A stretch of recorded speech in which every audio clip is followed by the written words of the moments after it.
ఇప్పుడు ఊపిరితిత్తుల ఆరోగ్యానికి సంబంధించినటువంటి స్పెషల్ బ్యాక్టీరియాని కనుక్కున్నారు. ఆ బ్యాక్టీరియాని డైరెక్ట్గా మనకు ఇస్తున్నారు ఇప్పుడు చిన్నపిల్లలకి. అంటే సప్లిమెంట్ అంటే పౌడర్ లాగా చేసి నీళ్ళల్లో కలిపి తాపించటం. అంటే అది పోయి పేగుల్లో వృద్ధి చెందటం. అది వృద్ధి చెందిన తర్వాత అది కొన్ని కెమికల్స్ని తయారు చేస్తుంది. అది ఊపిరితిత్తులో పోయి అది ఈ యొక్క వాయునాళాలన్నీ ఓపెన్ చేయటం.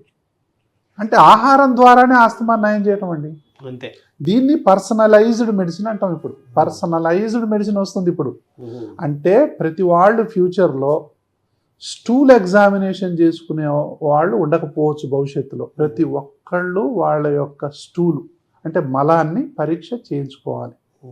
మలాన్ని పరీక్ష చేయిస్తే మీ ఆరోగ్యం ఏందో చెప్పొచ్చు. అలాంటి పరిస్థితులు రాబోతున్నాయి. మీ మలంలో ఎన్ని రకాల బ్యాక్టీరియాలు మంచివి ఉన్నాయి, ప్రోగ్రెస్ కార్డు. ఇప్పుడు స్టూల్ టెస్టులు చేస్తారు ఫ్యూచర్లో. సో ఎన్ని ఉన్నాయి మీకు? 10 ఉన్నాయా మంచి బ్యాక్టీరియాలు? 100 ఉన్నాయా? 200, 300, 300 ఉన్నాయనుకో, బ్రహ్మాండమైన ఆరోగ్యం మీకు. ఏమండి, ఓన్లీ 5 బ్యాక్టీరియాలే మంచివి ఉన్నాయనుకోండి, ఇంకా మీకు ఆరోగ్యం పోయినట్టే. తర్వాత ఒక 100 రకాలైన చెడు బ్యాక్టీరియాలు మీలో ఉన్నాయనుకోండి, ఇంకా ఆరోగ్యం ఎక్కడిది? ఆ జబ్బుల నిలయం అది, ఆ బాడీ. కాబట్టి ఏ బ్యాక్టీరియా మనలో ఉందనేది ఫ్యూచర్లో రాబోతుంది. ఫ్యూచర్లో కంపల్సరిగా స్టూల్ ఎగ్జామినేషన్ అనేది ప్రతి వాళ్ళు చేయించుకోవాల్సిన పరిస్థితి వస్తుంది.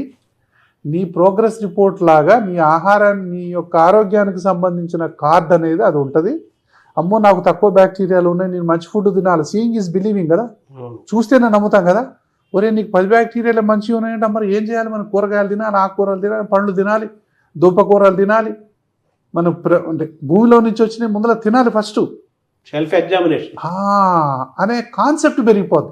అంటే వెజిటేరియనిజం అనేది పెరిగిపోద్ది. సో దానివల్ల ఆ యొక్క మంచి బ్యాక్టీరియా స్కోర్ ఎట్లా పెంచుకోవాలని చూస్తాం.